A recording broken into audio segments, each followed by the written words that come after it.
Assalamualaikum warahmatullahi wabarakatuh. Perkenalkan, nama saya Risa Lufiana. Saya dari kelas HES6F.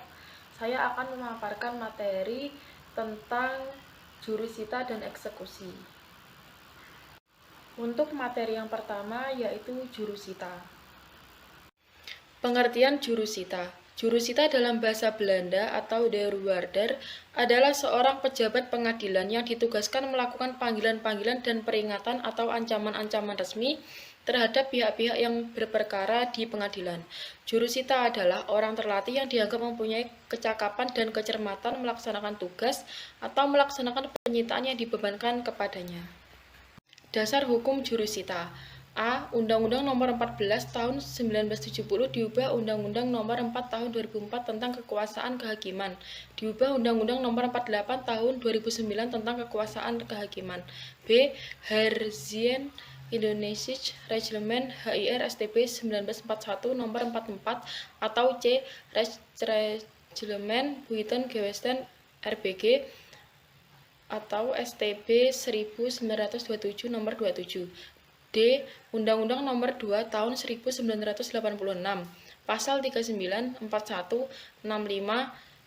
J. Undang-Undang Nomor 8 2004 tentang Peradilan Umum. E. Undang-Undang Peradilan Agama dan Undang-Undang tentang Peradilan TUN. F. Keputusan KMA RI nomor KMA /055-SK/10/1996. Syarat menjadi jurusita. Syarat-syarat untuk diangkat menjadi jurusita diatur dengan Undang-Undang Nomor 7 Tahun 1989 Pasal 39 Ayat 1. A. Warga negara Indonesia. B. Beragama Islam. C. Bertakwa kepada Tuhan Yang Maha Esa. D. Setia kepada Pancasila dan Undang-Undang Dasar 1945. E. Berijazah serendah-rendahnya sekolah lanjutan tingkat atas atau SLTA. F. Berpengalaman sekurang-kurangnya 5 tahun sebagai jurusita pengganti. Tugas dan wewenang jurusita. Jurusita dalam melaksanakan tugas dan wewenangnya diatur berdasarkan Pasal 103 Undang-Undang Nomor 7 Tahun 1989 Ayat 1 menjelaskan: A. Melaksanakan semua perintah yang diberikan oleh ketua sidang. B. Menyampaikan pengumuman-pengumuman atau putusan peradilan menurut cara-cara berdasarkan undang-undang. C. Melakukan penyitaan atas perintah ketua pengadilan agama. D. Membuat berita acara penyitaan yang salinan resminya diserahkan kepada pihak-pihak yang berkepentingan. Materi selanjutnya adalah eksekusi. Pengertian eksekusi. Eksekusi adalah hal menjalankan putusan pengadilan yang sudah berkekuatan tetap. Putusan pengadilan yang dieksekusi adalah putusan yang mengandung perintah kepada salah satu pihak untuk membayar sejumlah uang atau juga pelaksanaan putusan hakim yang memerintahkan pengosongan benda tetap. Sedangkan pihak yang kalah tidak mau melaksanakan putusan itu secara sukarela, sehingga memerlukan upaya paksa dari pengadilan untuk melaksanakannya. Dasar hukum eksekusi. Dasar hukum eksekusi yaitu A. Pasal 195 sampai Pasal 224 HIR. B. Pasal 206 sampai Pasal 258 RBG. C. Pasal 225 HIR atau Pasal 259 RBG, yaitu aturan eksekusi untuk melakukan suatu perbuatan hukum tertentu.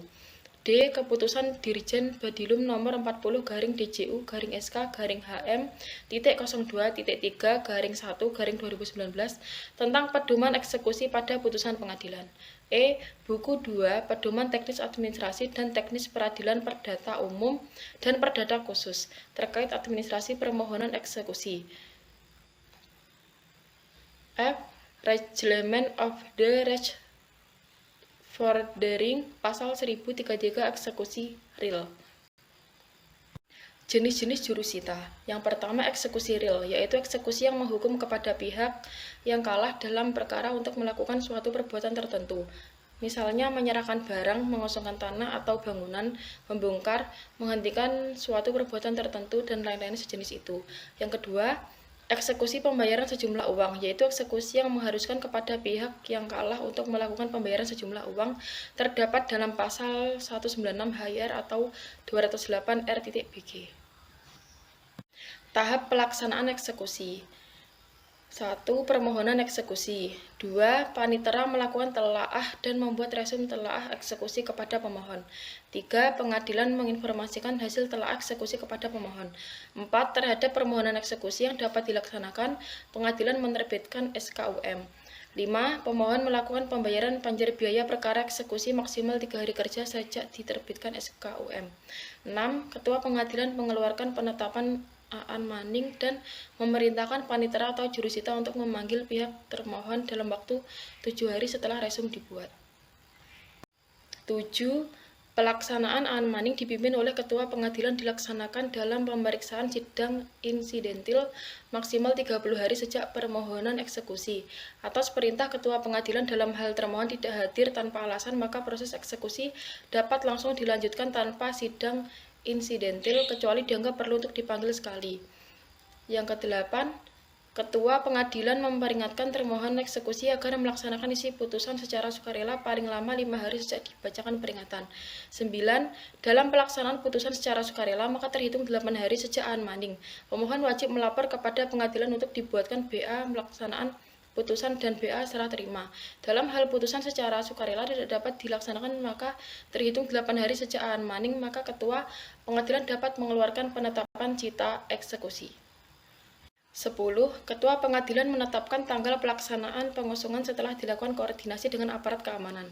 11. Pengosongan dilaksanakan dan dilakukan dengan memperhatikan nilai kemanusiaan dan keadilan dengan cara persuasif dan tidak arogan.